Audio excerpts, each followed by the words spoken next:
All right, your sixth quarterback, Trey Lance. Yeah. At Taylor, what is Taylor's last name here? Taylor Plemons. Taylor Plemons. You know Taylor?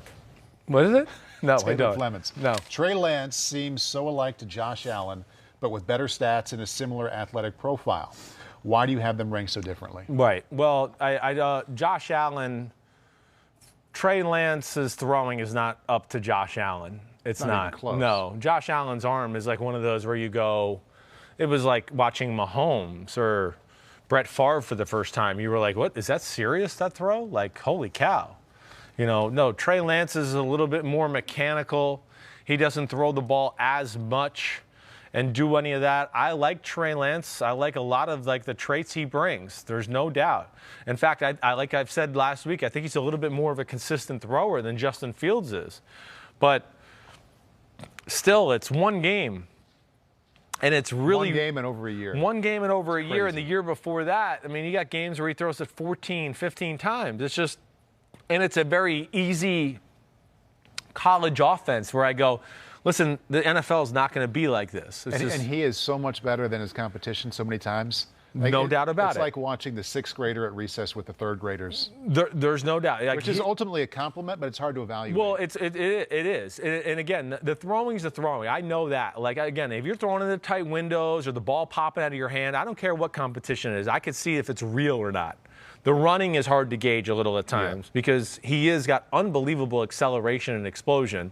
But you're also like, okay, that guy's never going to be even in a training camp in the NFL, or couldn't even play for a major Division I college team too. So it is a little tough that way. But to compare it to Josh Allen, yeah, I'm sorry. There's really no comparison there. Josh Allen had 2 years there at the end where he almost came out the year, or was being talked about already the year before.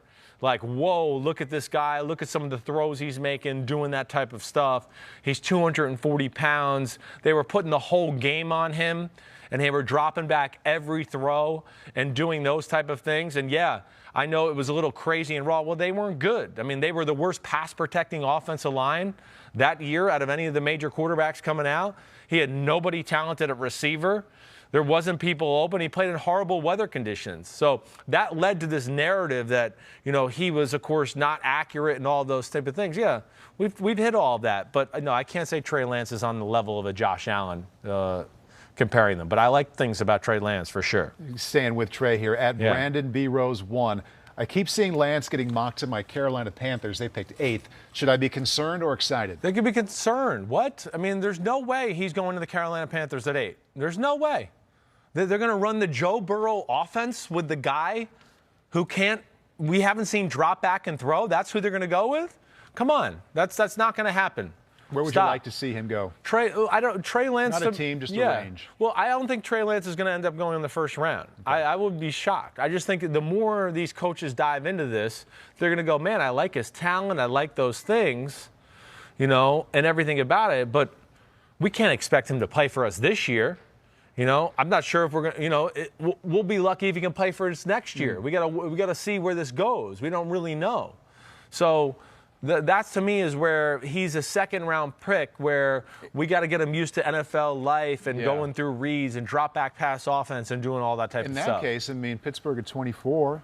I mean, maybe if you felt like that, exactly right. Yeah, I mean, it could be that type of scenario. But it's something like that where you want him to sit for a year, learn the position, learn the NFL, and go from there. I don't think it's going to be looked at like we talked about again with the top 3 guys for sure who I think are NFL ready right now. Yeah. No, this is not a guy that's NFL ready. This is a guy he's going to have to be groomed a little bit in all aspects of his play. Jumping into the top 10, we already talked about the Jets at 2. I think you want them to take Zach Wilson. That would make perfect sense. Right. Carolina comes up a lot as well as a trigger point for quarterbacks that early. Who would you like to see end up at 8? Well, that to me is where I do get into the Mac Jones conversation. Just because it makes too much sense. They are a team that wants to dice you up with a drop-back pass game. Here's a guy that's been coached, in a pretty damn good pro-style offense, and Nick Saban and Sarkisian looking all over him, right? To where I go, okay, that makes sense. He knows how to make decisions. He knows how to slide and make the throws in the pocket. That's what Carolina wants. Plus, he's got more talent than Teddy Bridgewater. I mean, he's a way better thrower. He's got even a stronger arm, everything about it. Right. So to me, and with McCaffrey and, the Robbie Anderson and DJ Moore, those two right there, and who knows who they get as a third receiver. Curtis Samuel's a free agent. I just go, that to me screams Mac Jones to be that guy to run that offense. One more, and you kind of touched on this last week, but it comes up a lot with Trey Lance. This is from Richard in Tucson. Hey, Chris, do you have Trey Lance that low due to a lack of competition and because of a season that never happened? No, it's not necessarily. The season that never happens is a real thing. Yeah, for a young guy who's just learning the position, to not having played the position for a year, that's not good. The most important thing is getting reps, getting out there, getting throwing, doing all those things. He wasn't even asked to do that when he was playing football 2 years ago. They wanted to run first. A lot of the times it was look at one guy and then you run. Or here's a play action pass and we've designed it just for this one guy to get open, and now you throw to that one guy.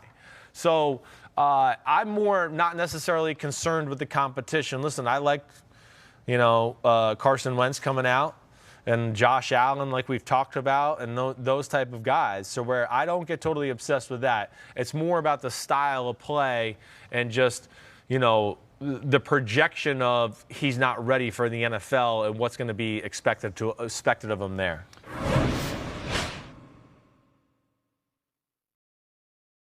Hi, I'm Mike Tirico, and thanks for watching.